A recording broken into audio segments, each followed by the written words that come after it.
and gentlemen, I have some questions from you. I will, a nice little handful, so I'll be reading through those. I don't think I need to wax eloquent about the value of our advisory council members. Michael Lyles is on our advisory council. Phil, Diane, you've heard from. I can't remember who else you've heard from. Bethany Haley Williams is also on our advisory council. How many of you have seen the book, the film, the documentary, the first documentary Mona did with us, Hope Rising? Okay, so this is the lady behind Exile International and Peace Lives Center. Please, Bethany, share with us what's going on. Thank you, Harriet. I'm going to start a timer because I don't want to take Baraka's time. So I'll just share for about 5 minutes. I want to introduce Matthew before I forget, just so you'll know both of us. Matthew's right up here, my husband. So we run Exile International together. Our focus is holistic rehabilitation of rescued child soldiers and children orphaned by war. Another name for that is children in armed conflict. So we work in northern Uganda and DR Congo. We work with around 1,300 children, half of those in northern Uganda, half of those in DR Congo. All the programs are led by nationals who have also survived war themselves. And our focus is healing on spirit, mind, and body.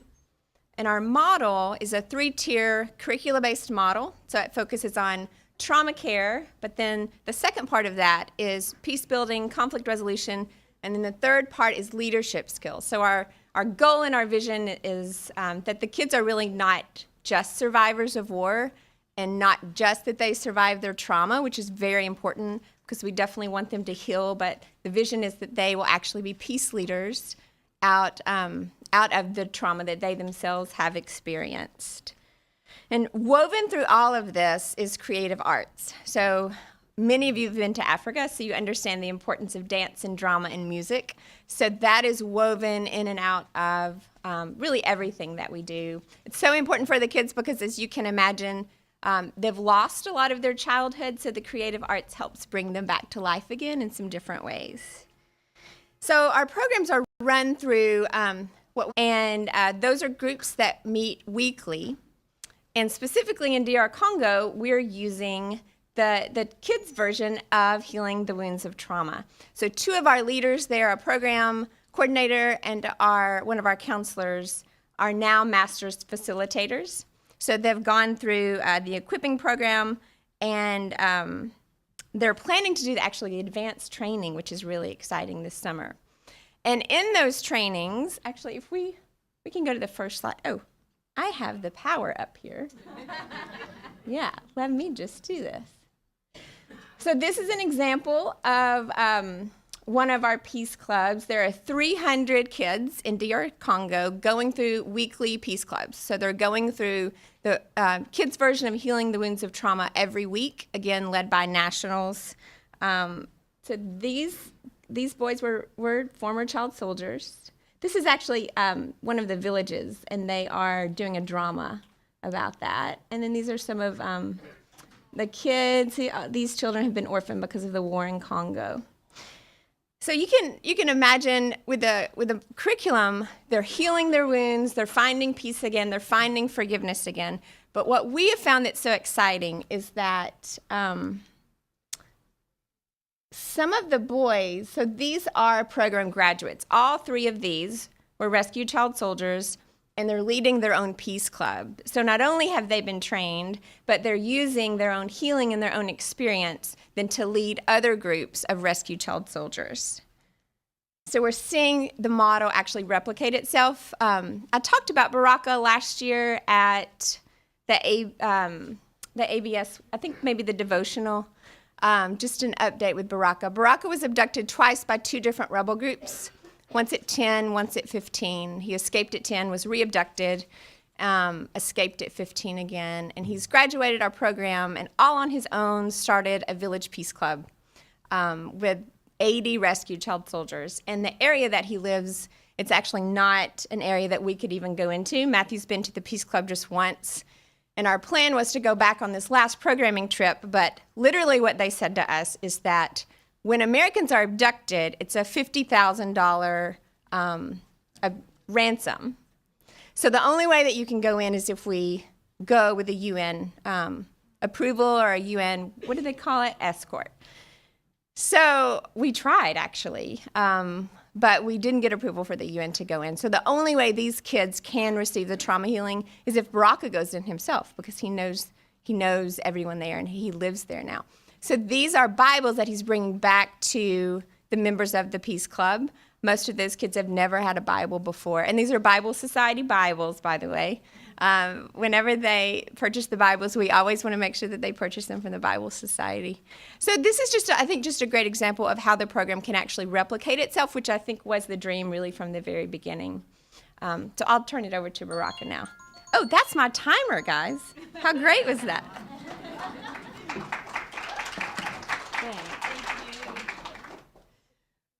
Baraka, please come. I wish I could take you to Rwanda and you could see Baraka in action. She is a master, such a gifted counselor and leader. She is the president and founder of the Rwandan Association of Christian Counselors.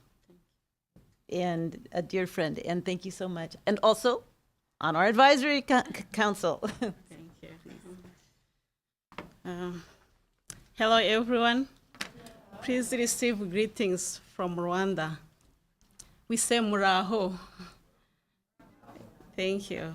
I'm supposed to be here with my colleague, David Nkurunziza, who is the program manager of Bible Society of Rwanda.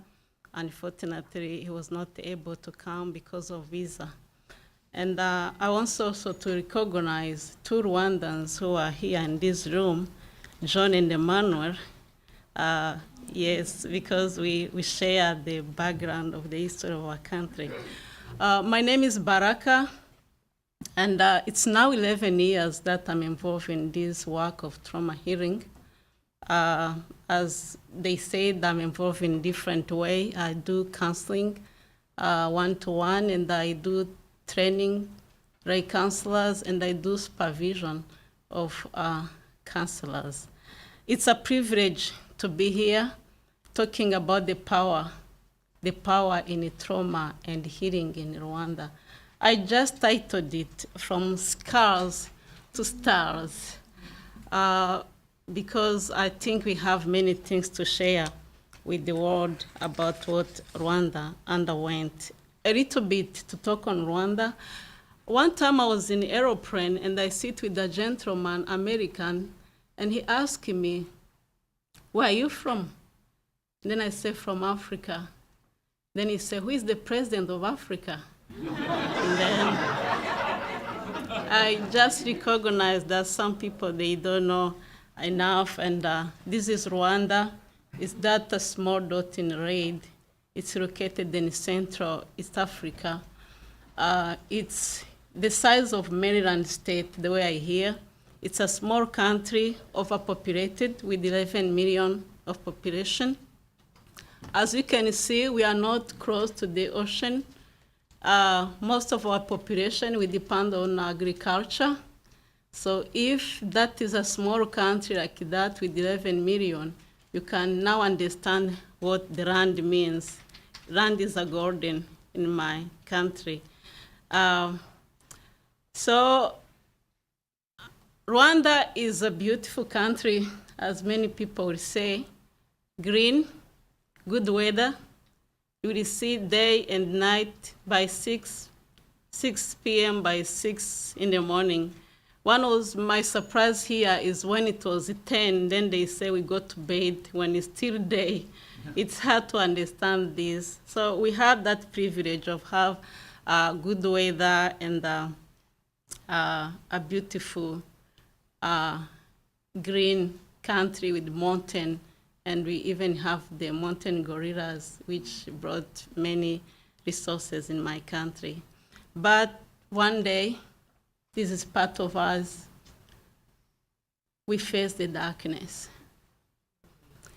As we have seen the power, we have seen power being misused in all ways. All the kind of power that we learn from here, we have seen it being misused. In a short time, like only 10 days, over than 1 million of people were killed. Who killed them? No strangers. Rwandans kill their fellow Rwandans. So it just happened that a group of people planned to finish another group of people in my country. Hutus killed the Tutsis. This was not easy. A husband killed a wife killed a husband, the neighbors, the colleagues. This was not done by non-Christian, because Rwanda, when you look at the statistic, is a Christian country. Over 90% were Christian, so who killed others? It's a shame to talk about this, because this killing entered even in a church. Some of the church leaders were involved. If you can see the pictures, even now we still have the churches which are just memorial, because people were killed inside the church at the sanctuary. This was not only this, because women and girls were raped as a weapon of war. The power was misused really. You can now imagine the children born from rape.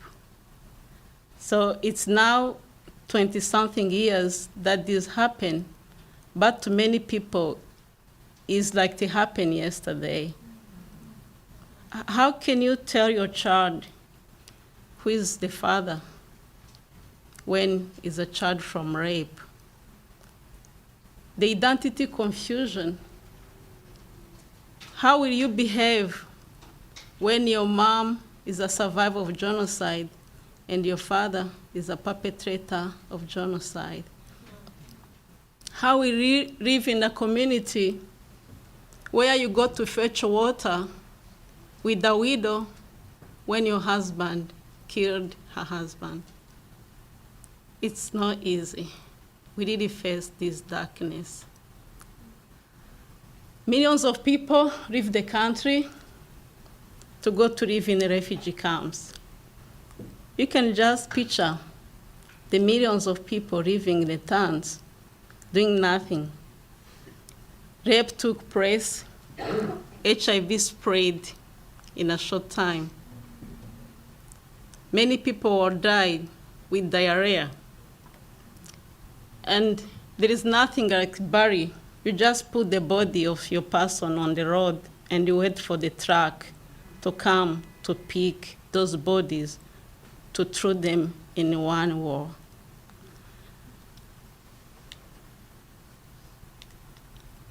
So this most of review of I just said, millions of people were killed.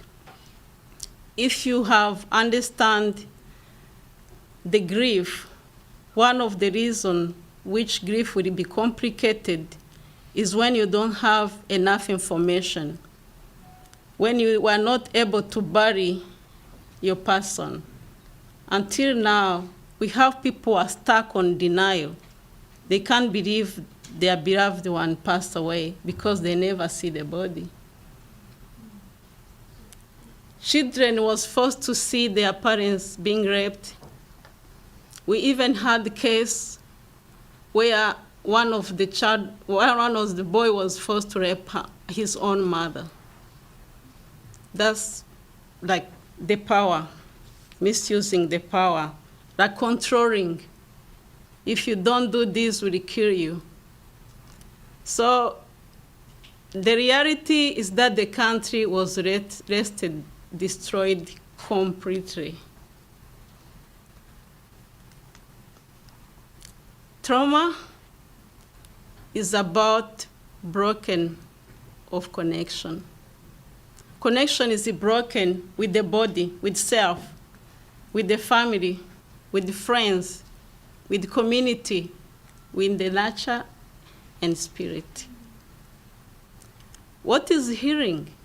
Healing is when you are able to now restore those connections. And this healing, it's a single person, it's individual. So when it comes from individual, then it goes to community and then the nation. I love this mode of Jesus. Jesus always meets individuals in their needs. If I was not there, it could be hard for me to understand what happened to my country. I was not told, I didn't read in a book, I experienced. But I'm here to testify that is possible. And Rwanda is a living testimony to the world that trauma healing is possible. Joel 2:25, God can restore what is broken and change into something amazing. All we just need is faith. You can't easily see my picture, but at 14 years old, I was among that crowded people. Leaving my country, going to Exile. All I had, what I remember, I had a small blanket and a little bottle of water, and our mom has mixed with sugar because they say sugar can help someone to sustain many days when you don't have food. We didn't have where to stay. We didn't have hope of seeing the next day. I remember we many times prayed the last prayer, waiting to see Jesus, because that was only the hope we had. So we lived in a refugee camps for 2 years, and until we came back in the country when there was also war in Congo, where we were refugees. And with that heart of compassion, I thought working in a hospital would be a good way of helping people who are suffering. I joined the nursing college to be a nurse. When I was working in hospital, that was my way of reaching my personal healing. Because we keep receiving patients with the headache, stomachache, all psychosomatic symptoms, but we didn't know what to do. Until I understand that the wounds of heart can be revealed in the sickness of the body, can bring the physical symptoms. I was very much curious. There was no school of psychology in Rwanda by that time. I went to Uganda so that I can learn skills to understand really what is trauma and the wounds of heart. With that eager of knowing and learning, then I understand myself as traumatized. There is no way a sharp knife can come to your body without leaving a wound on you.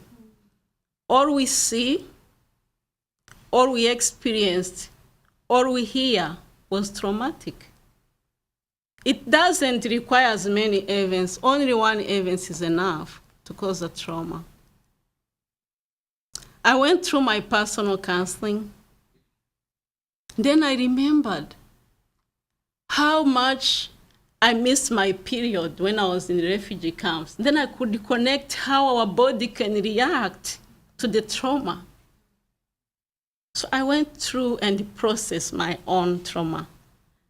And then from there, I didn't know that one day my pain will give sense to me and to the world.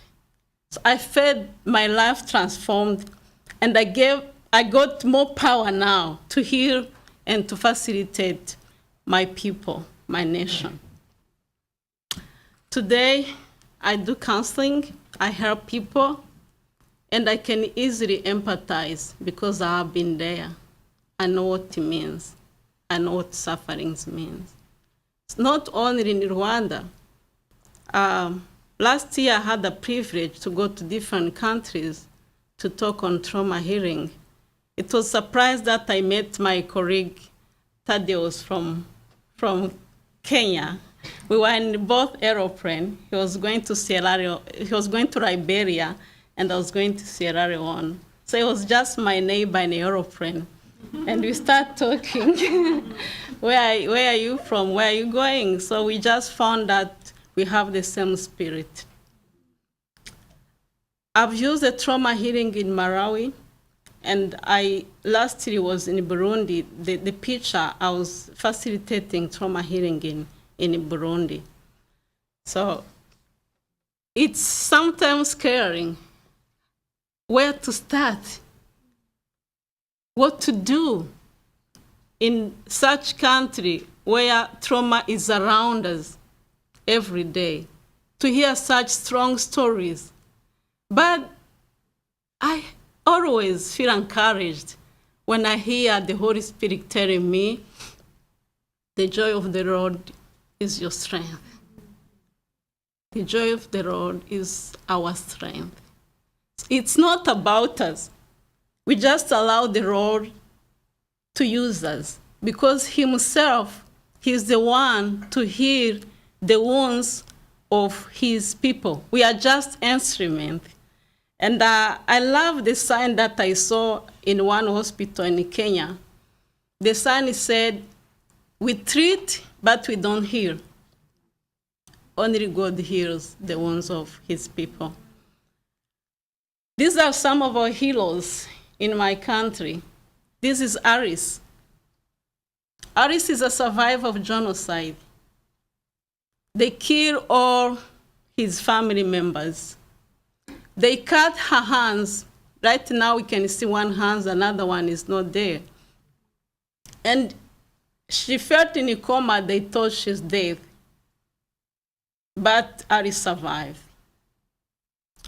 During the time of Gacaca was a traditional court that my country set up to deal with the cases of perpetrators of genocide because we didn't have the normal justice system by the time at the end of genocide because all judges were killed, so you can imagine. So they set up Gacaca to solve and deal with the perpetrators of genocide. So Aris was able to meet the person who killed his family members. In fact, she knew him because she saw him.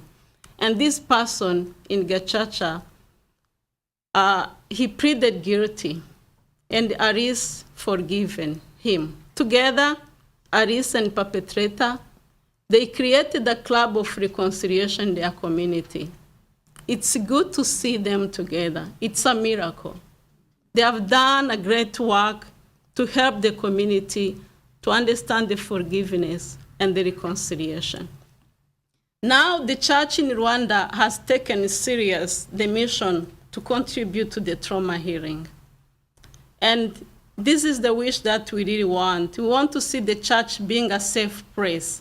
We want to see people in the church who are ready to respond, to help, to support people who are traumatized.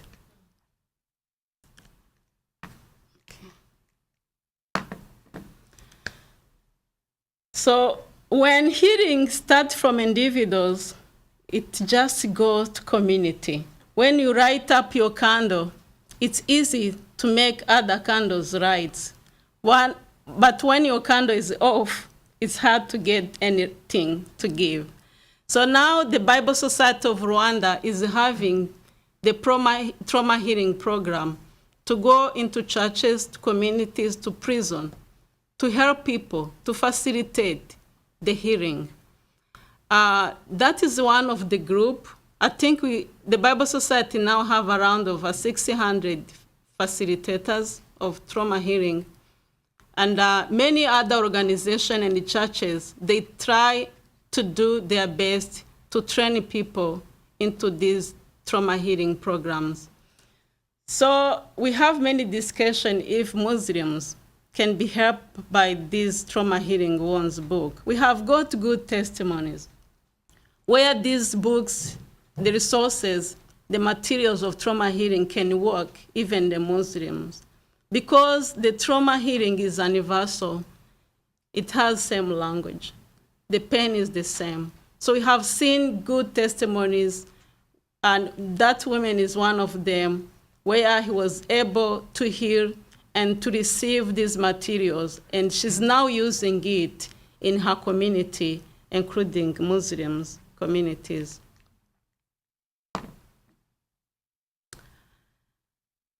There is nothing to fear. Sometimes we are overwhelmed, but the Spirit, the same Spirit who raised Jesus, is the same Spirit who lives in us. That's the Romans 8:11. Healing is a process. My mom is a farmer. I always learn from her. You just take a seed and put it in a soil. It's God to bring the rain, and it's for God to bring the sun. All you do as a farmer, you just take care. When it comes out from the soil, you make sure you water, you make sure you check if there is no insect around until it grows and then bring more other fruits. I love these. So all we do, we facilitate. It's for God to bring the healings. We talk about the mentoring. You can really imagine, if I go a little bit on a statistic, before genocide in Rwanda, we didn't have psychologists. Few of people that we had was what we call educational psychologists, just people who work in the schools. We didn't have any vocabulary of trauma in my language. We just came out with that vocabulary after genocide. Because family system was very strong in our culture. If anyone has a problem, the family member, the community will come over and support. But in one day, we just found out that umbrella was out. People found them alone in the family. So we really needed counselors and psychologists. We only had one psychiatric.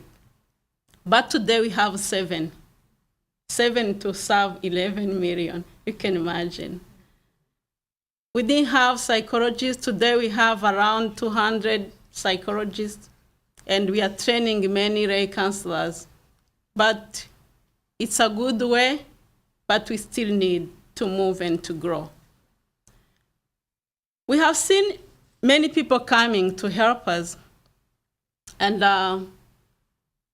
we are glad that many organizations has really give support to my country.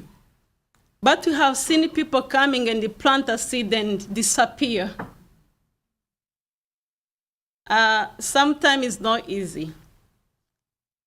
That's why we really need people to come to mentors. If you are practitioners, you can just imagine how you are from just college with no experience. We need people who are ahead of us in experience, who can mentor us, who can help us, who can help us as we grow. So we are in a good move. We are very thankful that today my country is stable, is peaceful. We are very thankful for the peace that we have.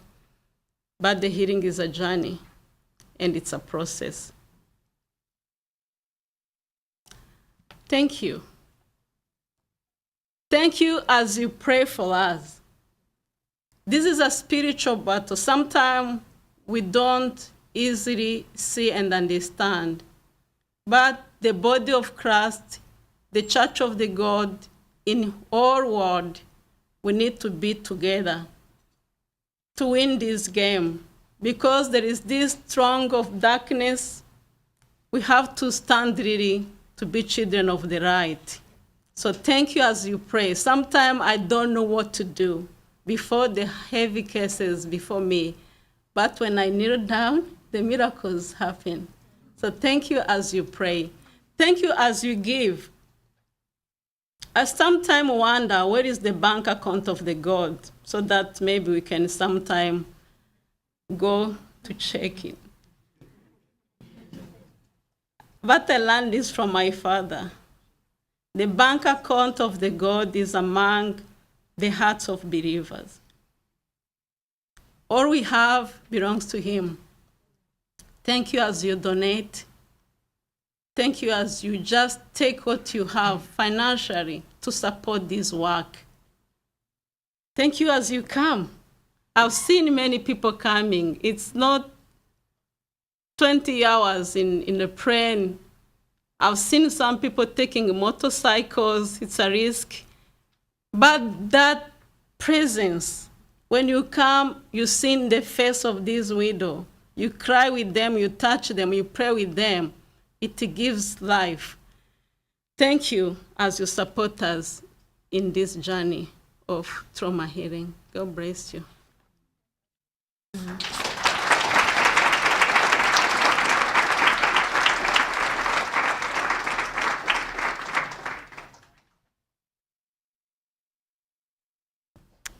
Thank you, Baraka.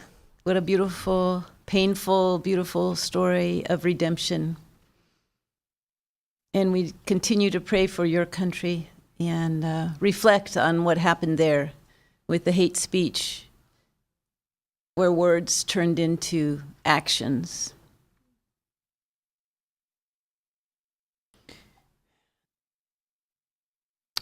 So now we're going to move to one more Newsbite.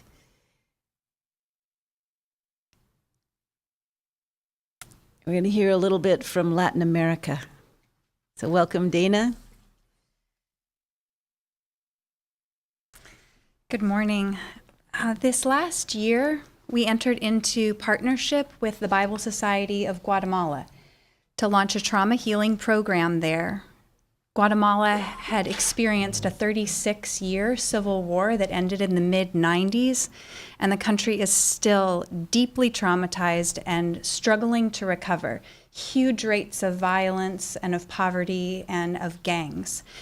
So we began last February with a convening session. Think of the convening sessions you've gone to with maybe 40 or 50 people.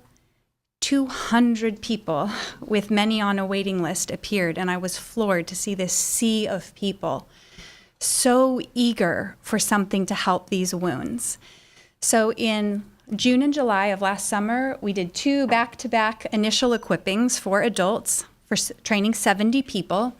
There was great eagerness for them to implement the children's program. And so Margie McComb went down in November to do the children's initial equipping. And the camp was held at a huge children's shelter, a little ways out of the city, in a beautiful area, but with that tension of seeing beauty all around you and then just hell on the inside. A facility with a capacity of 400 children, but with 800 children in the facility. Tiny staff, a very small number of counselors and psychologists for these children, and a mix of kids who had committed very violent crimes, gang members, to those who had disabilities or who had been removed from their homes because their parents were in a divorce or had been removed from homes because of sexual abuse.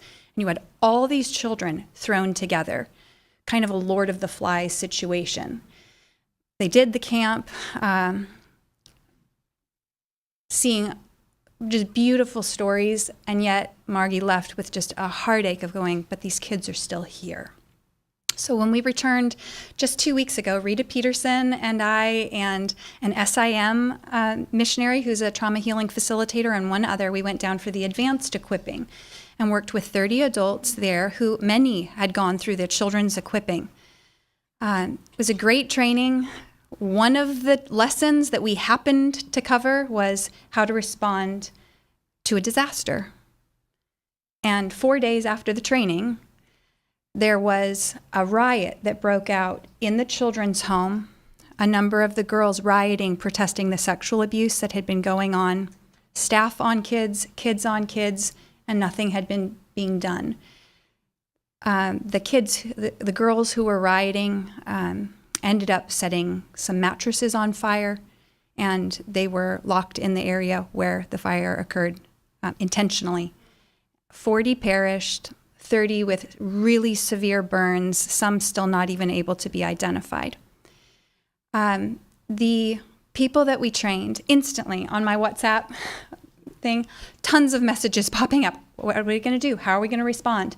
The children's home allowed the Bible Society and these trauma healing volunteers in because for 5 years they had had volunteer programs there, including this trauma healing program that just started. So it's been beautiful to see this team of people that we had just met with to do this advanced equipping mobilize and know how to respond. I've been seeing them say, okay, a group is meeting at the morgue to comfort and listen to the moms of these kids. A group is meeting at the hospital to walk alongside them. And a group is meeting at the temporary shelter for 30-some kids who've been removed and were traumatized because they witnessed this. And to see them say, we're using the 3 listening questions. We're using the art exercise. And it's just stunning to see how this is blessing these children. So we can pray for these people. The country is in mourning. The president declared 3 days of mourning, and it's just this sense of despair on their part. They're so broken and don't even really know how to respond. So if we can pray that the Spirit would be empowering these trauma healing facilitators and the whole country as they know how to comfort those who have lost so much. But we just are marveling at God's kindness in preparing this little group of people, even down to the details of the lessons that we chose, so they know how to respond well as their country mourns. So thank you for your prayers about this. The country's going to need a lot of support in it. Thank you so much, Diane. So it's sort of, yes, thank you. I feel like we're at the end of the Gospel of John where he says, these are just some of the things Jesus did. If only we had more time, we could continue. As I know many of you have stories that you would also be able to and probably want to share. So let's ask Diane and Phil and Michael to come forward, and Baraka, if you could sit here. And we'll work our way through these questions. And Michael, you could just not even bother sitting down, really.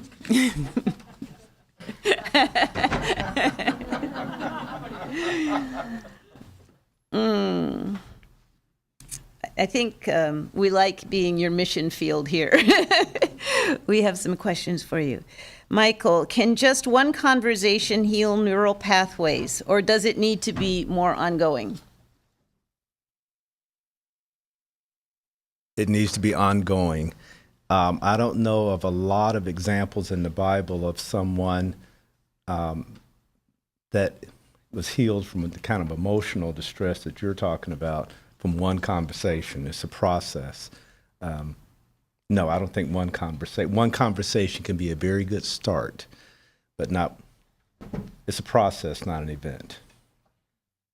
Thank you. So you have to do it Over how fast and do they over change? and How much over miracle again. grow do you need? Okay, if you're growing a plant and you put fertilizer on it one time, can you just step back and that's it? Mm-hmm. No.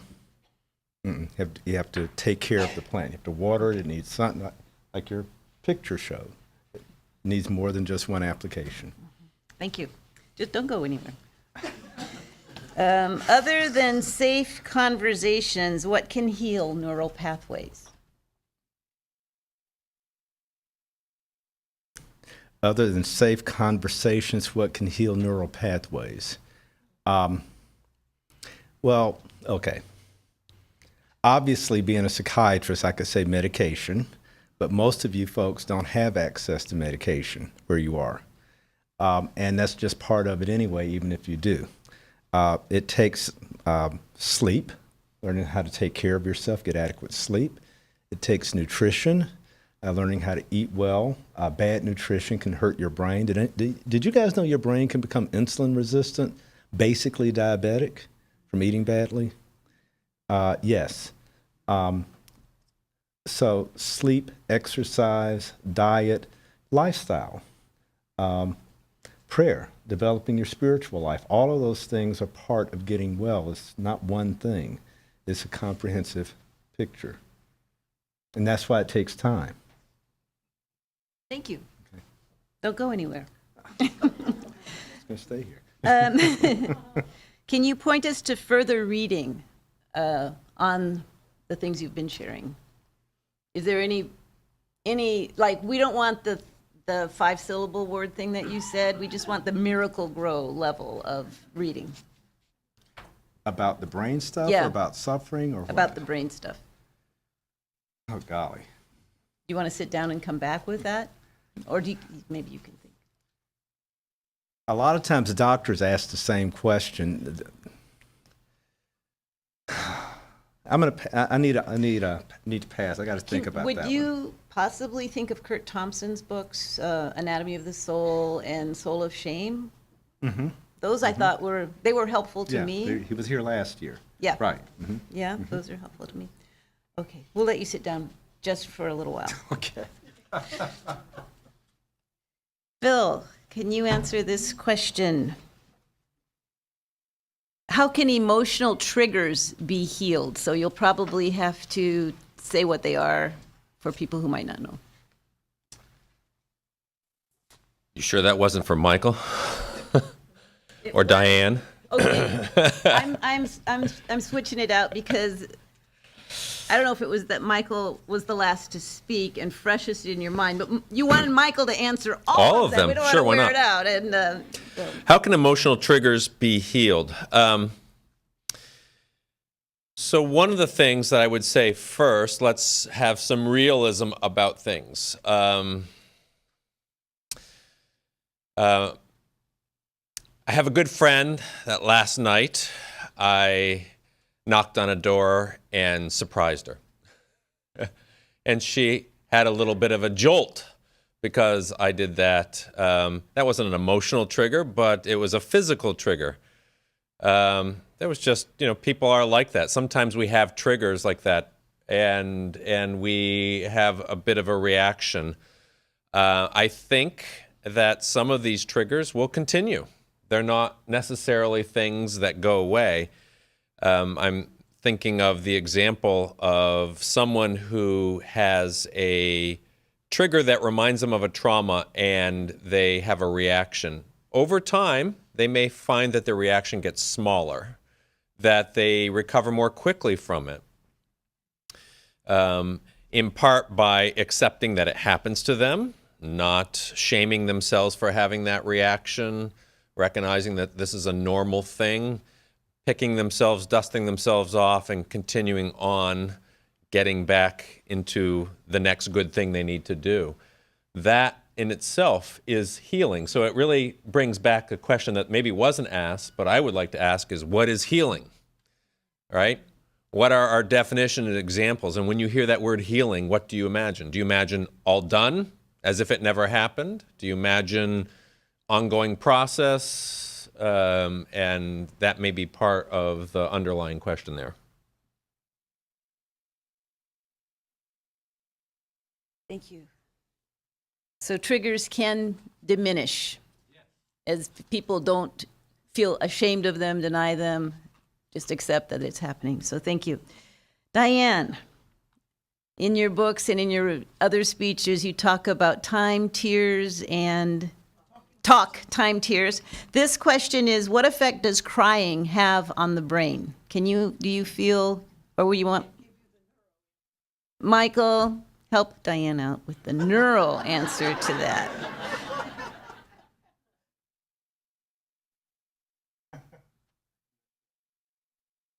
You have stumped the experts. Could you say what the effect crying, because you do talk a lot about the effect of weeping in your work, whether it's on the brain or on a person? the healing process? What I do is say that there are three things that are necessary for healing from trauma, and that the process involves talking, tears, and time. And tears doesn't just mean tears, actually, or just crying. What it means is obviously giving voice to the story. We've talked a lot about that this week, being able to tell your story. But what you often will find is that people will tell it without feeling. That at least initially they can't tell you the story and feel what happened at the same time. It's utterly overwhelming. And so they go through the talking several times or many times or for a long time, whatever, but eventually the feelings come. The reason, and some of those are anger and all kinds of things. It's not just tears. The reason I use tears is because my experience with particularly people who suffered from really deep or chronic trauma is they are terrified of crying. And if I had $1 for every time somebody has said this, I'd be a very wealthy woman. If I start crying, I will never stop.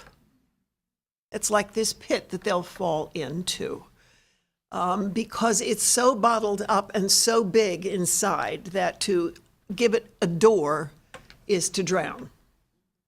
And so working with people with those emotions is, I think, very slow and very delicate work, and teaching them how to express and regulate those feelings is part of the work. All of which takes time, which is why that's the third one. I do have an answer, but it's a little different than what you proposed. What happens when people don't cry? I can answer that one. Because when people, when people are very stressed and they don't cry, physically, you talked about how people would get sick with psychosomatic symptoms. There's a reason why people who are depressed have 3 times greater risk for heart disease, 2 times greater risk for stroke, greater risk for diabetes, greater risk for arthritis. All these diseases are overrepresented in the people who don't cry because your body changes. It's not so much the brain as much as other parts of your body, like your adrenal gland, that goes into a chronic fight or flight state and thinks that you're under pressure and stress all the time and pumps out hormones that make your blood pressure go up, cortisol, hormones that cause inflammation in blood vessels, hormones that cause your platelets to stick together and make blood clots. In other words, a lot of things that make you physically ill, either perceived ill or actually ill. And also, that part of the brain I was talking about, the memory part of the brain, but the hippocampus and the amygdala can cause that part of the brain to what we call atrophy or shrink, rot. So a lot of physical damage is done to the body and to the brain when people are under chronic amounts of stress and do not have an outlet. Don't go anywhere. I'll just ask this one. Is the hippocampus, if the hippocampus can regenerate new brain cells through empathetic listening, does the amygdala do this as well? This, I'm going to sound like a scientist. We don't have evidence that the amygdala can do that. We have evidence that the hippocampus can do that, that the area around the hippocampus called the perihippocampal area, that's where you make the miracle grow. That has a healing effect on that part of the brain so that it functions better. Now, whether that happens with the amygdala, we don't know. Don't go anywhere. I give up. I thought maybe for those of you who don't live in America, I should tell you what Miracle Grow is. It's this really wonderful thing. You put some in your hair, everything.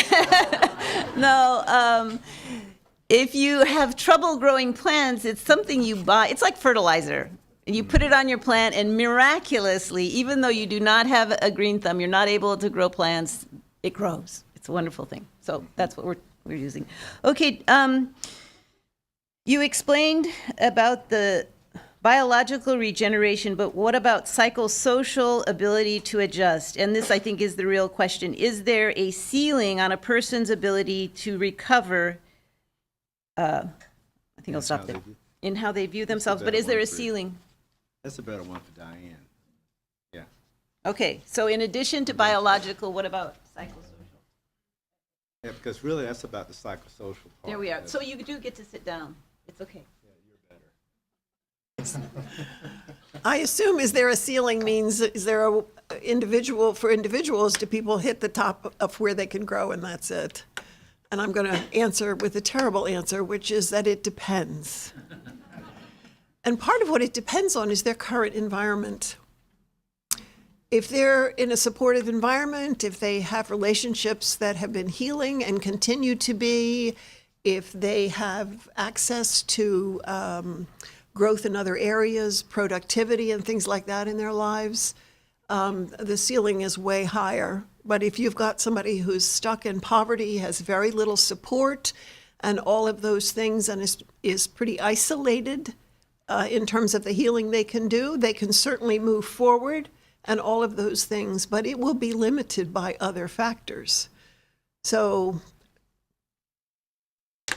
that's one of the reasons it's so important to help the church learn how to be a safe environment, because people in churches who've been traumatized, who have no external support, and all of those things, will be able to thrive much more if the church community is a healing place.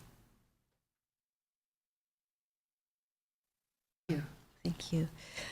This question, I'll answer it, I think. Let's see. I'm not hearing the words post-traumatic stress disorder. PTSD is a real thing. Yes, we agree. How does this play into the trauma healing workshops? Do we just press through? Is trauma healing viewed as part of the process to the brain healing of PTSD? And maybe, Phil, you would want to say something additional, but I'll just say, in the Healing the Wounds of Trauma materials, we are very careful to say that the facilitators are not counselors. They are not mental health professionals after 2 short workshops. But what we're trying to provide is help, that they can do something.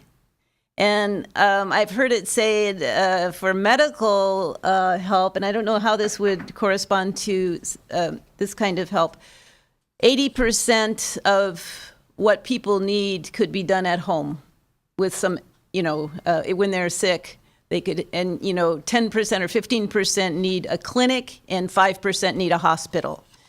And so there is a lot that a church and people in a community can do who are not mental health professionals. We are not encouraging facilitators to try to diagnose PTSD. That is beyond what we're trying to do.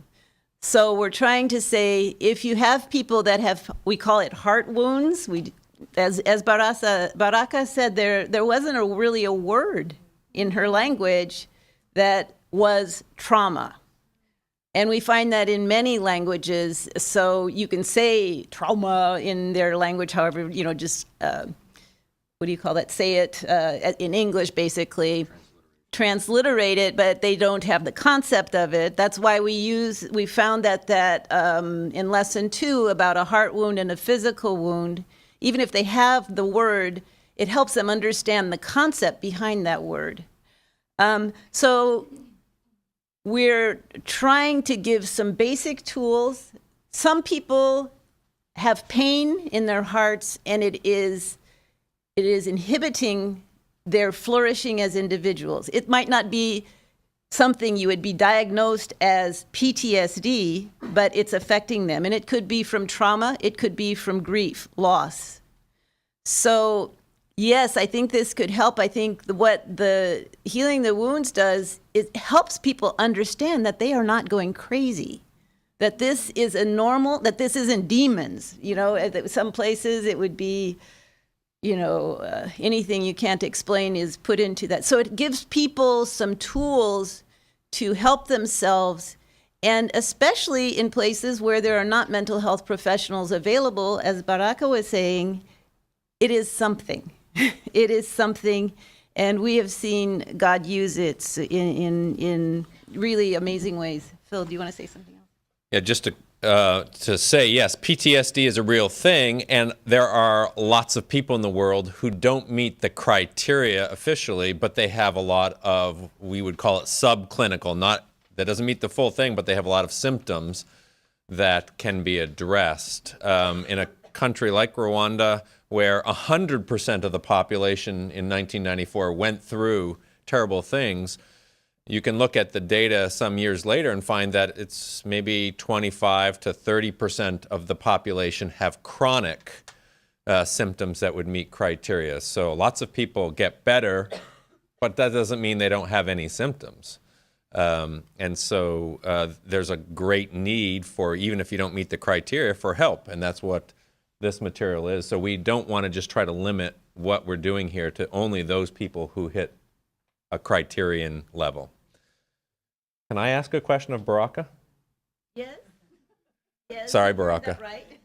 I will use my power to allow you to do that.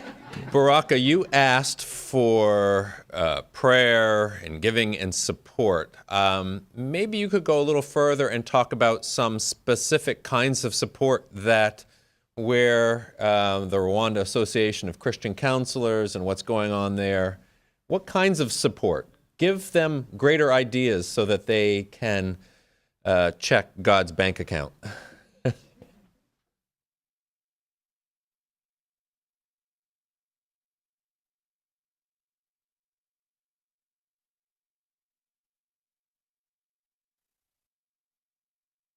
Okay, thank you for the question. Maybe it's like, how can we help? Yeah. Ideas. Yeah. There are different kind of help. Some of the ways that we really think we need help is, as I said, if I didn't have a privilege to meet some people who are experienced in a profession, it could have difficult for me to grow, because, it's good to have someone to follow, to mentor, So I had the privilege, at least, to be part of American Association of Christian Counselors. That's where I met Diane. I remember when I met her, and I told her, Diane, you need to come and help me because I was overwhelmed. So we need people who are experienced, whom we can model, whom can mentor us.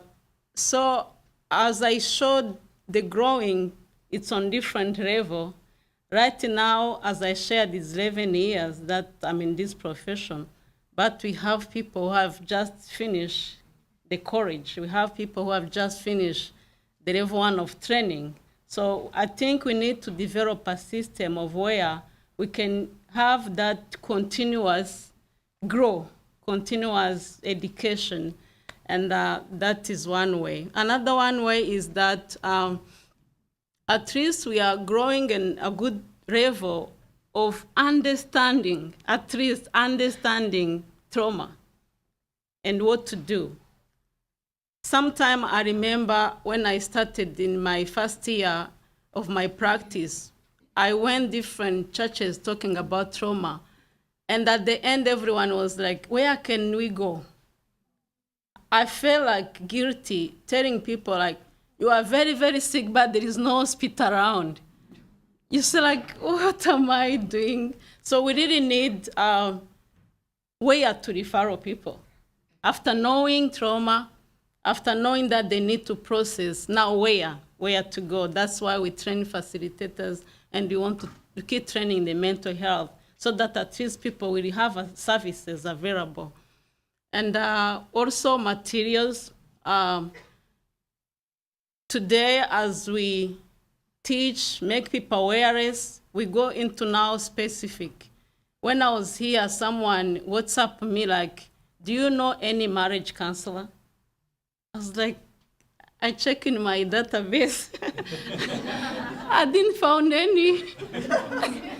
Yeah, that means we want to go beyond that, having people in their specificity, like people can now help drug abuse victims. People can help the marriage problem. because sometimes we just have that artificial.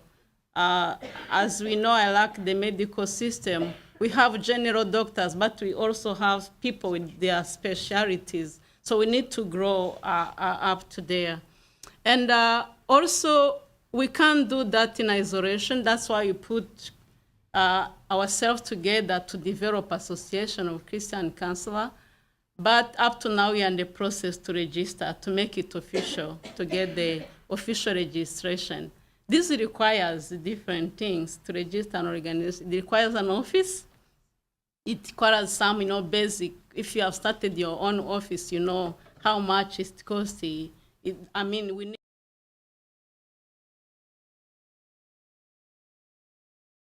time this next week. Let them choose the one thing, the one time, and come back and tell you what that was like. I have a phrase that I use with the therapists in the office and who are working with trauma, of course, and things like that. And at its core, it's little by little. And sometimes it's literally just one thing, one time. And then they stop and they look at the fact that they did it, they live. This is from Lorraine Fout. Do we need to encourage people to forgive themselves or to accept God's forgiveness? Where does the Bible teach us to forgive ourselves? Who wants to answer? Michael, you were talking a lot about the Bible. Seems like you know the Bible. You know the brain and the Bible, both B words.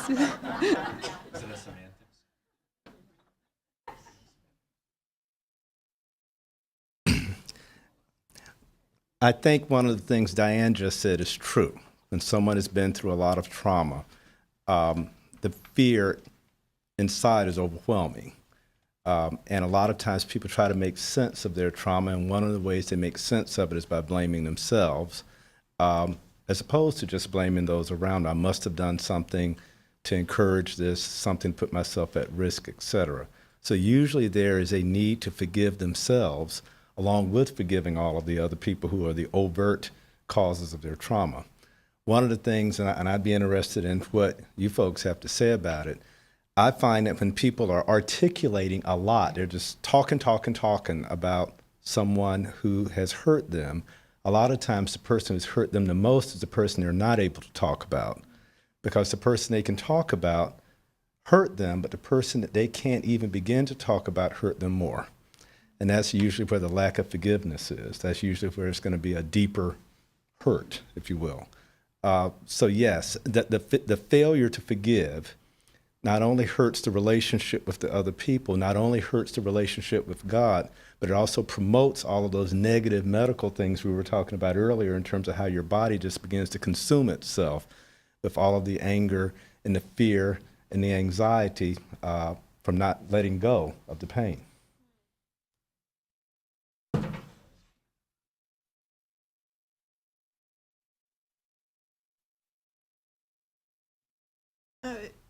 Several comments. One is, Michael was talking about how people blame themselves. One of the reasons they often do that is because if it was my fault, I could have maybe figured out how to stop it. It gives them a sense of control over something they had no control over. And they are very reluctant to let that go, which is understandable. Secondly, I've been doing some thinking recently about the whole concept of moral injury and the fact that it's been left out of a lot of the literature except for vets. So, for example, working with somebody who was, again, chronically abused in childhood, but the part of the abuse was you have to do this to your sister. That's going to be a moral injury. And that's a place where people, the way that they think is God loves and forgives people, just not me. So there is this exception clause that they have. And I think that's where all of these things come together. So, yeah, I know God loves and forgives, but I can't forgive myself. I think often what that really means is I am the exception. And that's very difficult to work with. It's very slow to change. But I generally do it not so much about forgiving yourself as really working with them in terms of thinking about who God is and what that forgiveness means, because it's usually a pretty technical definition that they have. You know, it's like there's this checklist of all my bad things, and God goes by and erases them, the bad things somebody else did or that I did or whatever, when it's really much richer than that. And so even asking them, what do you think forgiveness from God looks like? What is he saying to you or to me? And oftentimes I'll start with me, because I'm not the exception in their mind. You know, God forgives you, but he doesn't forgive me. Okay, so what does that look like with me? And again, it's very little by little. And Phil mentioned on the way up, you know, also looking at the scripture about Peter. You know, Jesus gets down on his hands and knees to wash their feet, and he says, no, you know, you can't wash mine. That's part of what that is right there. I'm the exception. You know, I'm too whatever for you to do that, which is, of course, a commentary on who God is. And so it's that tension of helping them learn and express who God really is. What they're doing is defining him and his capacity in an egocentric way, which, of course, we all do and struggle with. But he is, in fact, not like us. And so that's part of where the work is. Okay, I'm going to ask my own question, or extend that question a bit, because this exception clause works for individuals, but also for whole cultures. There's a group in Venezuela, I believe, the Yanomamo. There's a book, I forgot the title of it, and I lent it and I've lost it, but there is a book, and I could find it, where the Yanomamo thought God cared about everybody but them. He loved everybody but them. So this exception clause can work on a cultural level as well. Yes. Baraka, would you be willing to share about the group forgiveness process in Rwanda after all the things that have happened? Is there a sense of that forgiveness of the group, or the exception clause in one side or the other of the events that happened?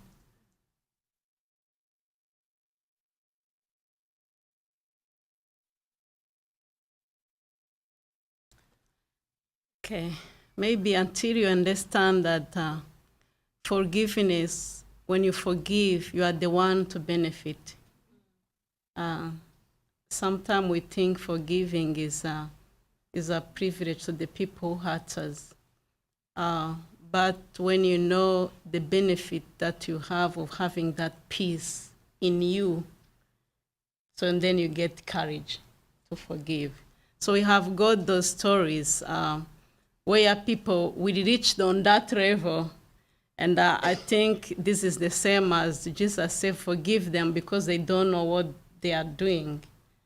So until you understand that you are the one losing when you don't forgive, because you are the one to have headache, you are the one to have high blood pressure, you are the one to have all these diseases, when sometimes the person who hurted you is sleeping and, you know, enjoying life. So you are losing when you don't forgive. So we have seen the good stories of where people reach on that level to understand and forgive people who hurt them, not by force, freely from their hearts, and then make a decision to forgive. So as you said, and as I shared, like Alice's story, when you reach on that level, and then you have courage to let others know that transformation in you, it comes outside. So now when people see that you have joy, you have peace, other people want to have that peace which is in you. And then they have courage also to forgive. If Aris was able to forgive someone who cuts his arm, and you know how much we need our arm in our everyday life, how can I miss to forgive someone who killed my cow? So I think we have got those powerful stories of forgiveness, which goes, like that smells goes into communities. And people, like candles, as I said, they put lights from other people's candle when they shine their lights. I don't know if I make sense to your question. Yeah, so the individuals who have forgiven, if you have enough candles, you can actually forgive the groups. We had, back to this Togo workshop with the clay pot that was so disastrous I was telling you about. It was after election violence in 2005. And one of the groups who was from the president's, if I can say, Kabylie was the group that had, after the election, there was violence, massacre, who knows if it was 6,000 people that were killed or many more. It was hard to get a firm news report. And we came in quite soon after that with trauma healing with these different groups, including the Kabylie and several others. And we held a group forgiveness session, and it was very interesting because there was a certain number of expats. I think Margaret was there, as I said, and a few others. Were you there, Rob Thar? I think, yeah. I think you were there, yeah. So we sat there thinking we would sit idle while these groups thought about who they needed to forgive and what they needed to ask forgiveness for. But actually, we came up with a little list ourselves as Americans, Europeans, colonial powers, the ways we had injured Africans and hurt and sinned against them. So somehow I was the one who had to MC this part. And I said, okay, the floor is open. Anyone who would like to ask for forgiveness or forgive another group, you're welcome to do that. So what do you think I got? Dead silence, dead silence. So finally I just stood up and I said, well, as expatriates, we want to ask you to forgive the way we have hurt you, the way we have used our power to exploit you, et cetera, et cetera. Then they began to stand up one by one and ask, say they forgave the Kabylie and that sort of thing that went on. And then finally, to everyone's incredible amazement, the Kabylie stood up and asked the others to forgive them for the massacre that they had just carried out. And after that, people were like, we never thought the Kabylie would ever admit anything. And so this, a group forgiving themselves for what they have done and asking for forgiveness. This group level stuff is important because it's one thing if I hurt Michael, but as an American, I hurt Black people, even though I might not have ever done anything myself. It wasn't my idea. Groups can do a lot more damage than individuals. So I think the forgiveness on the group level is another area to forgive, that the group forgive themselves for the terrible things they have done and also ask forgiveness. I don't know, I was asked to be on this panel last night after the movie, after the documentary, and I told them, well, I really don't have anything to say. Now, if they had asked my husband, they would have known that would never be true.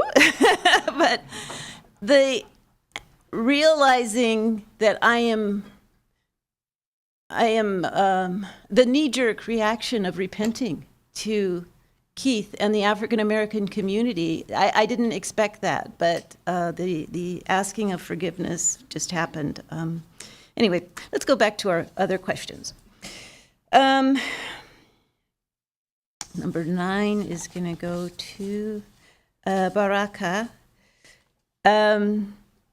I'll ask you this. In our area, there is a very significant lack of mental health professionals. One model I've reviewed is to set up a community-run mental health center staffed by listeners. People check themselves in and out as needed. Can you comment on this? Would it do no harm? Would the ABS trauma healing program be an appropriate equipping for volunteers who might provide this service?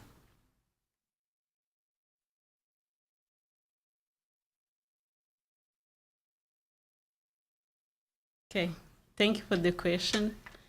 I think there are different model or resources people that has made. And what I've seen is that everyone will love to promote his model to make sure to convince people that this is the only unique model that can work.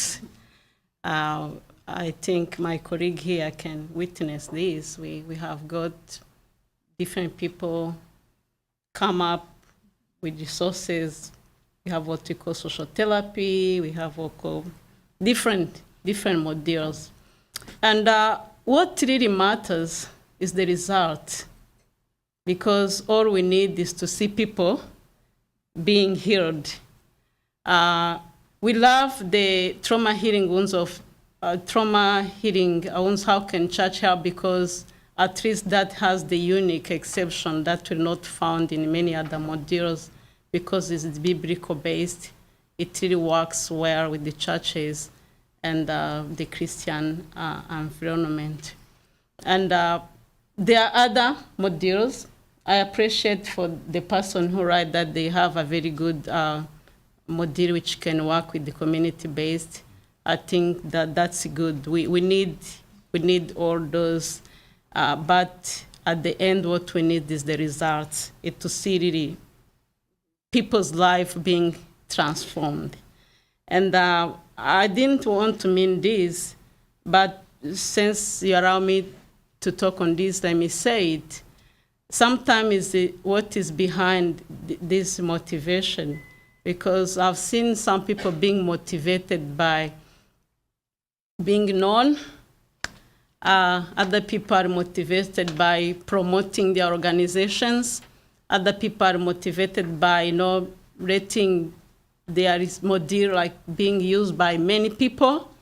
And sometimes people care about the qualities than the qualities.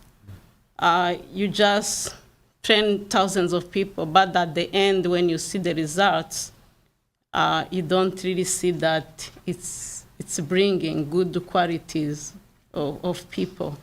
I think my prayer every morning is to be motivated by the love of God and the love of his people. Yeah. Thank you, Baraka. You're a well of wisdom and grace. Okay, next question, and this is for Michael. As missionaries and thus sometimes first responders on the field, is there anything you would suggest we can do during that acute phase of trauma that would promote better healing outcomes in the future? So they're asking immediately after a trauma, either an individual trauma or a disaster. What do you suggest? That would be most helpful. It's kind of related to a question somebody asked me during the break. The person said, when I first meet someone who's been a victim of trauma, when it would be the appropriate time to share the gospel with them? When would it be, the timing would be right? And I think the first thing when people have been traumatized, they need someone to listen. I can't emphasize that to most. Trying to do something to instruct them to do something different too early is actually problematic. At our table, when we were talking about the discussion that Phil asked us to do, someone said that first, the temptation we have is to jump in and tell people God loves you and everything's going to be all right off the bat, which they can't hear when they're in the midst of acute trauma. So the most important thing to do first is to tangibly love them by being with them in their pain and listening to them.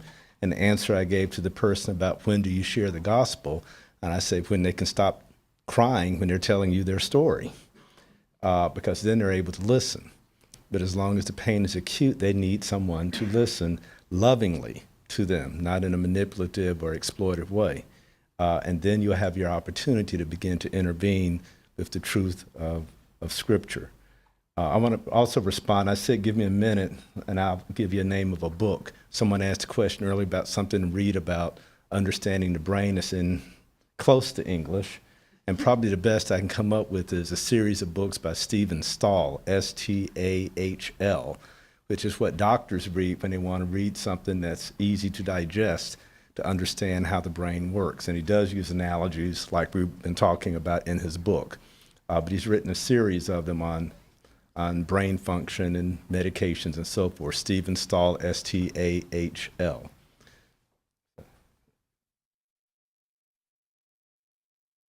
Richard is, that I already said, but you could say it again. And as someone else recommended, Your Faithful Brain by Lynn Matheson, explained for a non-professional person, okay? We've already talked about Anatomy of the Soul by Kurt Thompson. Yeah.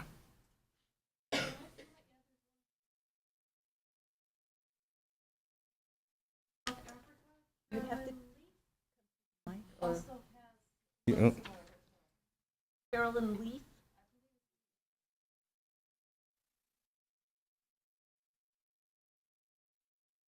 Who Switched Off Your Brain by Carolyn Leaf, Leaf. Okay. Good. We might run out of time before we run out of questions. I am alerting you to this fact. Here we are. This one is for Diane, first of all. Recently, a counselor shared some published literature which claims that when people retell stories of trauma, it causes more trauma in them remembering it. The article suggests that asking people to tell their stories is a form of abuse. Can you comment? Do you have anything to say about that at all?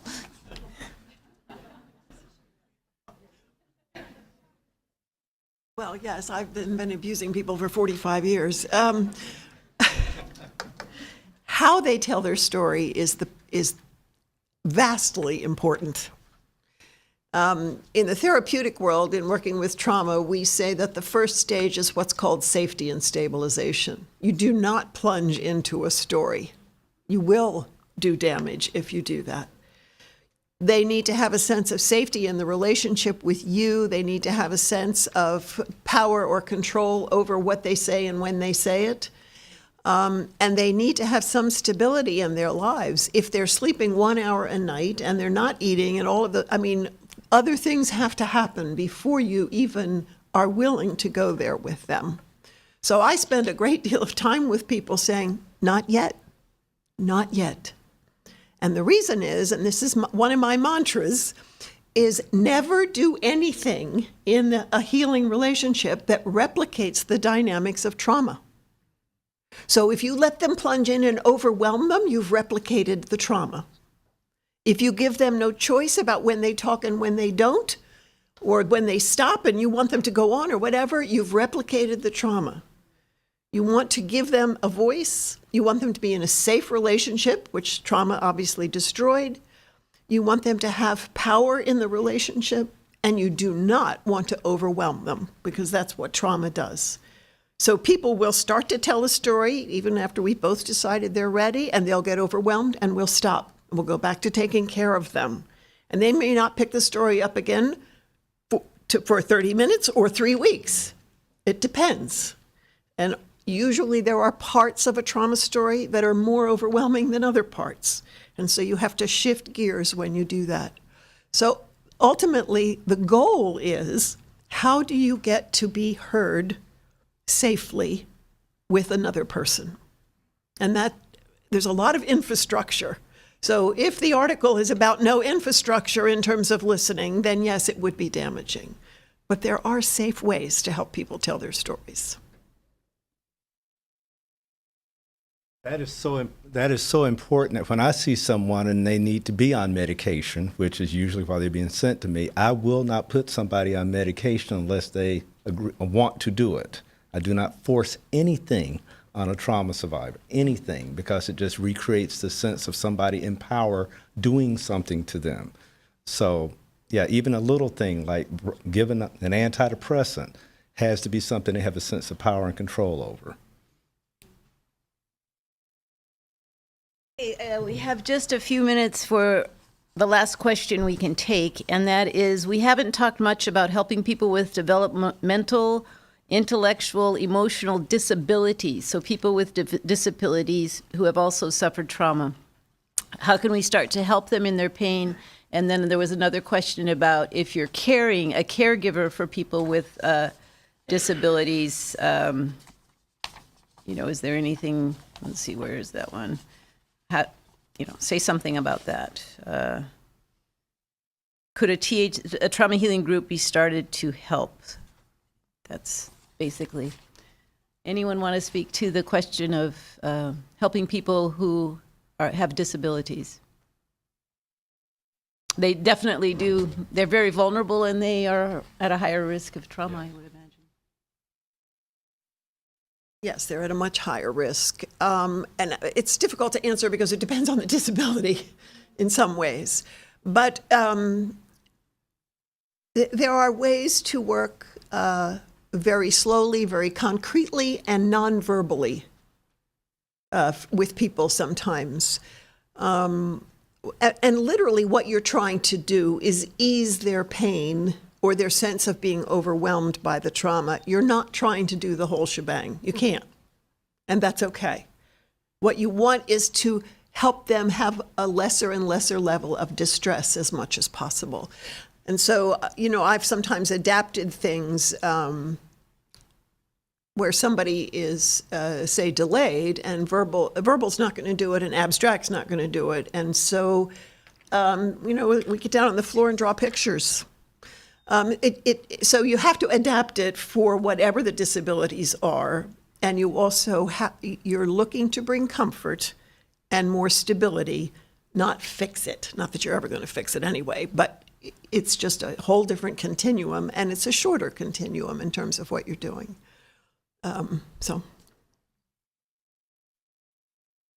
Okay, we're going to have to draw it to a close. Thank you. I think we can thank our panel.